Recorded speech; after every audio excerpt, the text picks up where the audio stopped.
All right, well, greetings everybody and welcome to another video. Today I am up here in Port Clinton, and if you can see the sign behind me there, you'll know where I'm at. I'm actually up here and I'm going to take a tour of the Reading and Northern Railroad Yard up here.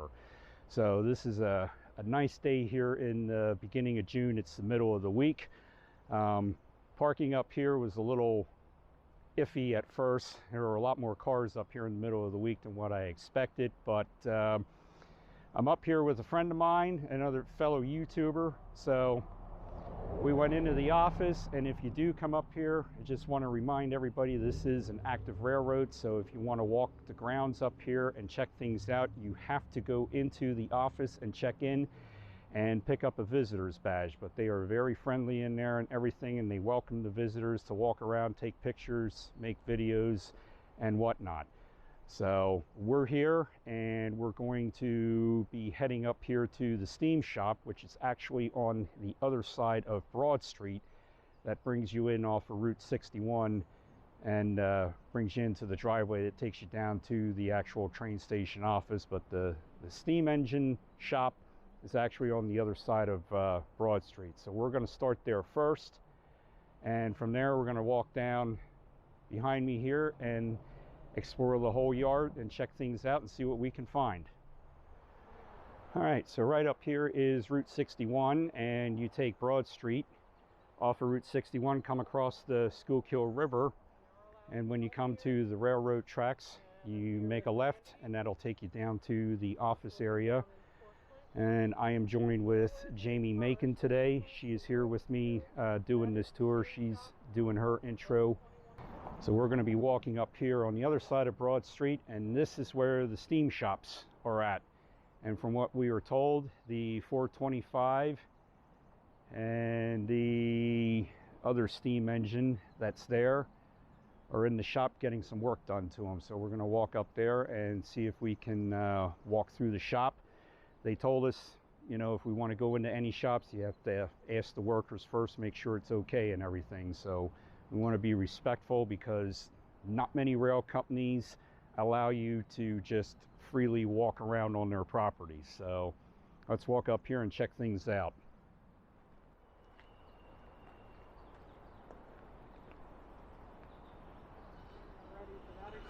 All right. So we are outside the steam shop right now, and if you can see in there, the 2102 is in there, and I believe the 425 is over to the left there. So we're going to walk up here and see if we can find a worker and see if it's okay for us to walk inside here and shoot some video and get some pictures of the steam engines in the shop. All right, we checked in with one of the workers here, and we got permission to come inside the shop. So we are going to walk down here and check out this engine close up now.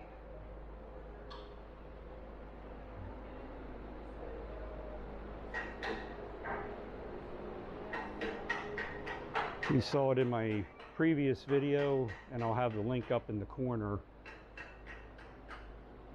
when we did the chase, when it did the 50 hopper car. You saw it up in Jim Thorpe, but you did not see it close up like this. This is just awesome.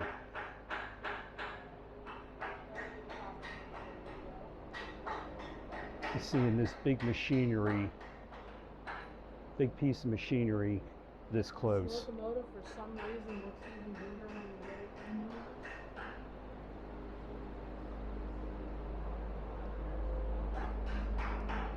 That is just gorgeous.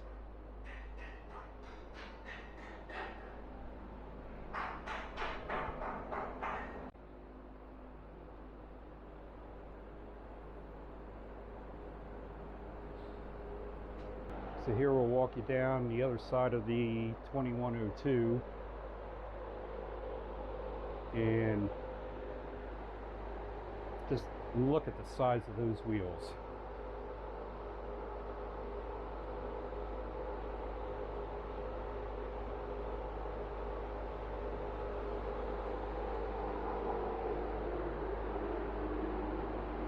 And then if you see at the bottom of these wheels, see that pipe coming down there and going underneath the wheel, that's where they have, it's where the sand comes out. If they lose traction, they can shoot sand under the wheels there and get some traction in case the rail is wet, because these wheels do slip on wet rails. And if it shows up on the video there, you can still see the markings on the wheel from the Baldwin Locomotive Works. And this thing was built back in 1925. Alright, so here we are next to the 425 that they are currently working on.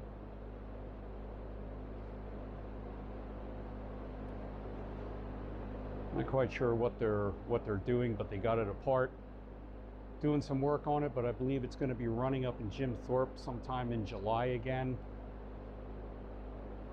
And then after this year, I think they're going to be bringing it in the shop and completely tearing it down and rebuilding it, I believe. All right, we are going to walk up to the next shop here, which is the Wheel True shop.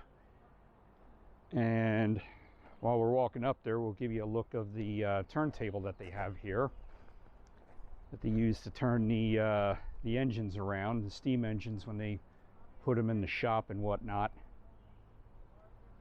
And then on the other side of the shop up there is a passenger car or an RDC car, I think, that they're repainting. So we're going to walk up there and see if we can check that out yet.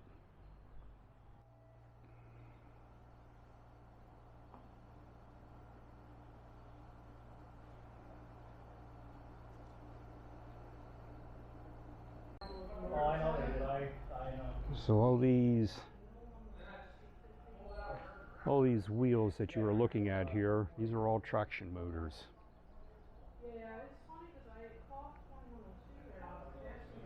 But they have very clean shops here.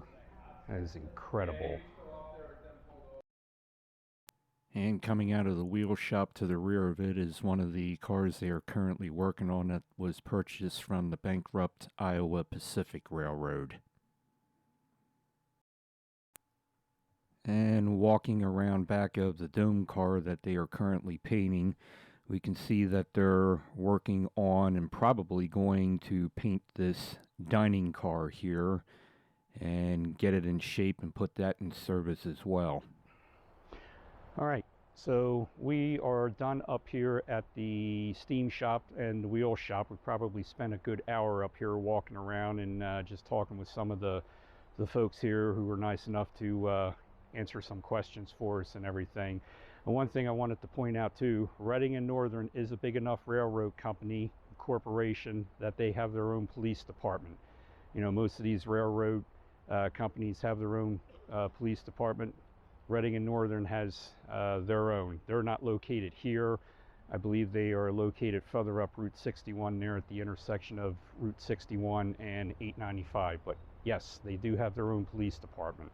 So we're going to walk back down across Broad Street, head back down to the main office area and check out the shops and the cars that are down there. All right, so here they have one of the tie yards, one of the many yards that have the railroad ties in them. And one thing I took notice as I was walking down here, when we interviewed Andy the other month back in April up in Jim Thorpe, when he was saying in the video that they had good rail from Reading to Jim Thorpe, he wasn't kidding. I just took notice of it now. This is all ribbon rail through here. It's all welded. So they do have good rail. And we did look, we did find markings on one of the rails that was, the one rail was from 1957. But I don't. And this area here is where two bodies of water meet up. It's the Schuylkill River that's coming under the bridge, and then off to the left is the Little Schuylkill River that comes down from Tamaqua. And somewhere over, I'm not quite sure the area on the other side over there, but I believe that is where the Schuylkill Canal was at one time. Hence how the town of Port Clinton got its name. This is where they would load and unload the coal from the canal barges and the rail cars. Yeah. One thing I want to show here is the year that this bridge was built, and this was 1928.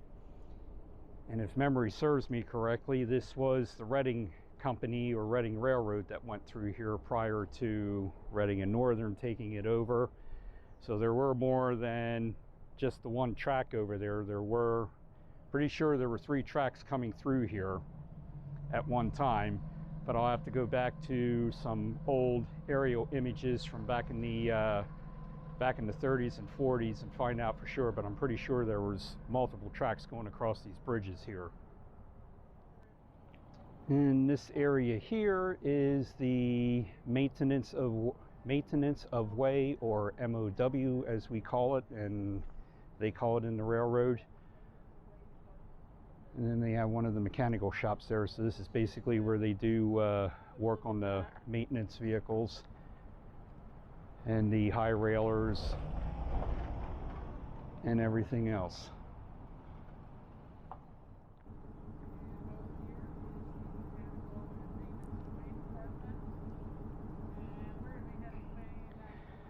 And as you come into the parking area here, they have big chunks of anthracite along here lined in their picnic area.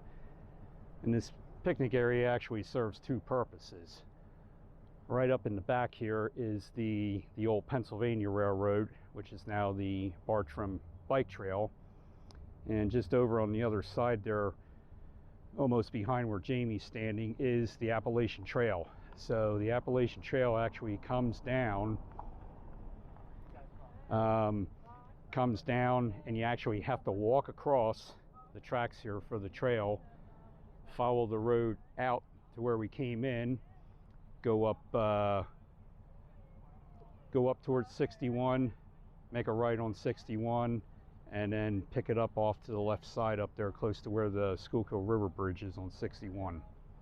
Over here is where the Appalachian Trail comes down. You have to cross over the trail, cross over the tracks, and you can see some guys walking up there that just came down off the trail. But this line that's over in the back here is actually the line that takes you up through Alburn, Minersville, and up through Ashland, up through that area. So that's where that branch goes off to. All right, so here we have one of the switchers. This is the 1546, which is 1500 horsepower. And we'll give you a close-up look at this, since you don't get to check these out up close that often. And that popping sound that you're going to hear is just air moving around. It's nothing to worry about. There you can see the fuel tank and how many gallons it holds. Holds a little over 1,000 gallons when completely full.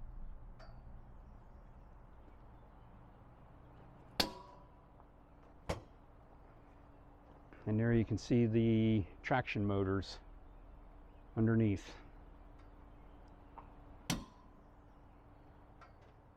right, so here is one of their cars, which I don't know if they actually use yet up in the gorge or not. But this one here is the Black Diamond car.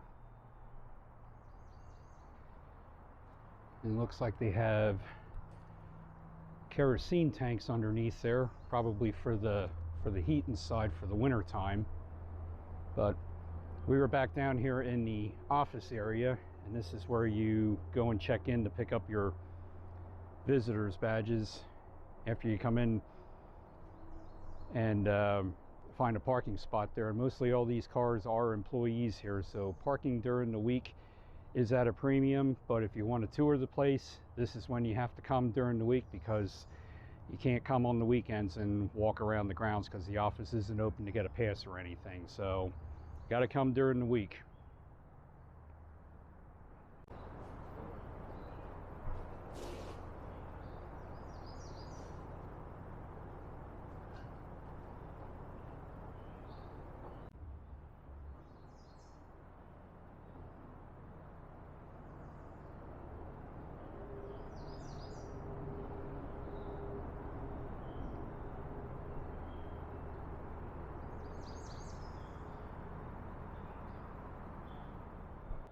Alright, so we are back down here at the outside their offices, and we are actually down here at the diesel shops now and the car shops. So we're going to walk down here, see if we can take a peek in. But you can see a bunch of ex Norfolk Southern engines sitting here, and then there's the 2011 sitting there. And I believe the 3062 in the back is the one that's running right now. So we're going to walk over in the back here, see if we can take a peek around here and see what they're working on. So here is the car shop. You can see they got a bunch of cars in here that they are currently working on. Looks like a closed hopper here. It's an old CSX car, and it looks further down there, it looks like they got some coal hoppers in there that they're doing some work on. But all kinds of stuff. Here's all the hoses that they have that you see on the cars, and we'll take a walk further down here in a bit, see what's happening at the other end.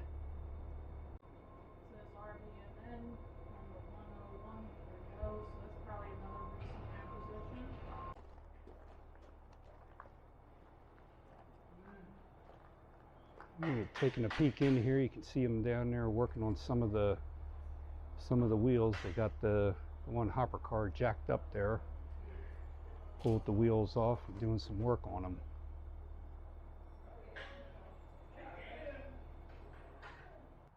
And if you look over there, there's an F unit right there. That's in dire need of some repair. I don't know if they're ever going to fix that one up or not.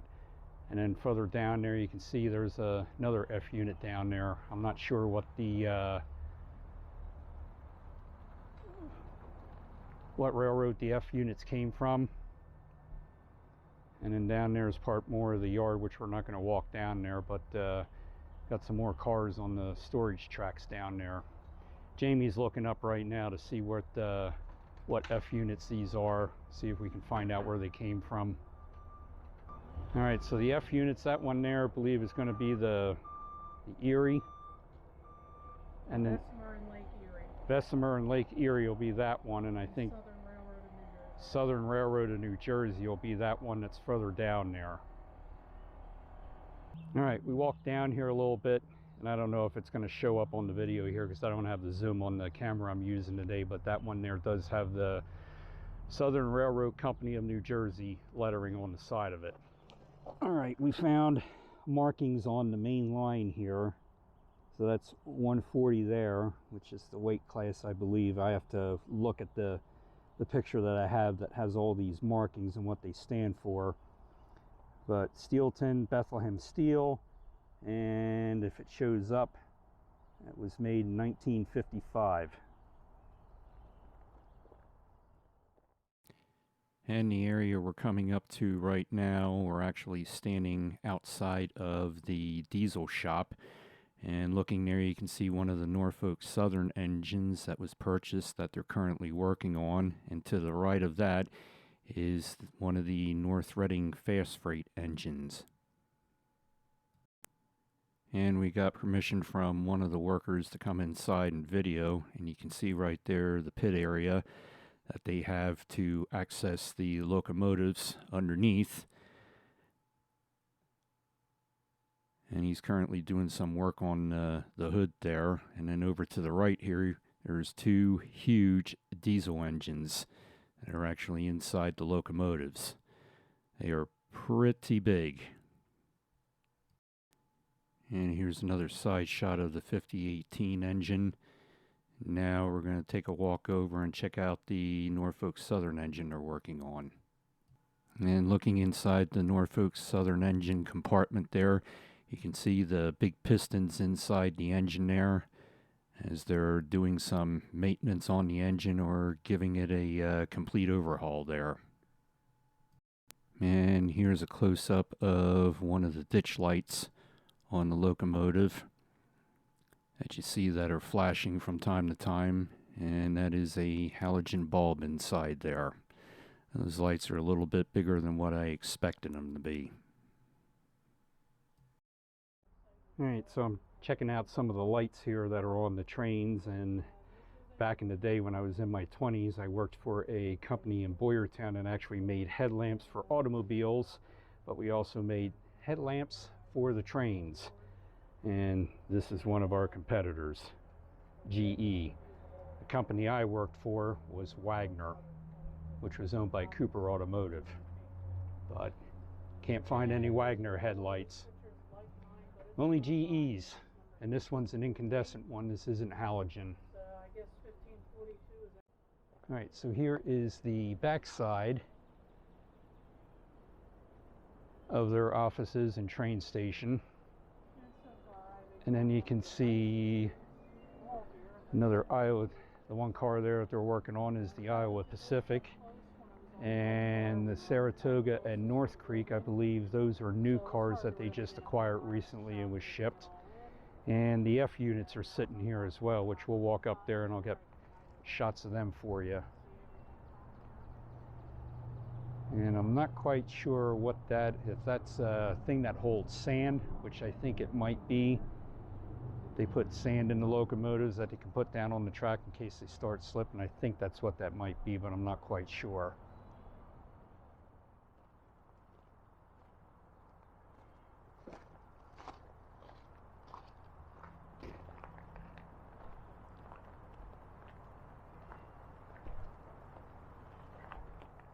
All right, and here is some more MOWs, or maintenance of way vehicles. And if you saw my video from up in Makunji, I filmed 2 of these things here that work the ballast underneath the ties and everything and rake it around and make it all nice and even.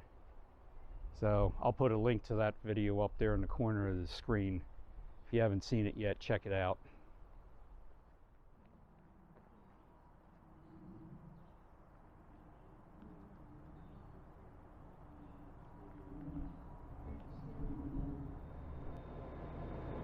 I don't know if it's showing up in the video here or not, but across there you can see they have it on wood there on the side of the, at least it looks like wood on the side of the hill over there, the road of anthracite. So we are sitting here at the Port Clinton station, and they just fired up the 3064 there. Well, what we're actually waiting for, it's 2:30 in the afternoon, and the North Reading fast freight ought to be coming through here very shortly. So we're going to see if we can catch the freight train coming through here, and then that is going to wrap it up for this video. All right, the moment we've been waiting for. I believe this should be the fast freight coming through.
All right, so that was a treat getting to see the fast freight train coming through here, and that's going to be headed up to New Haven and up through the coal regions.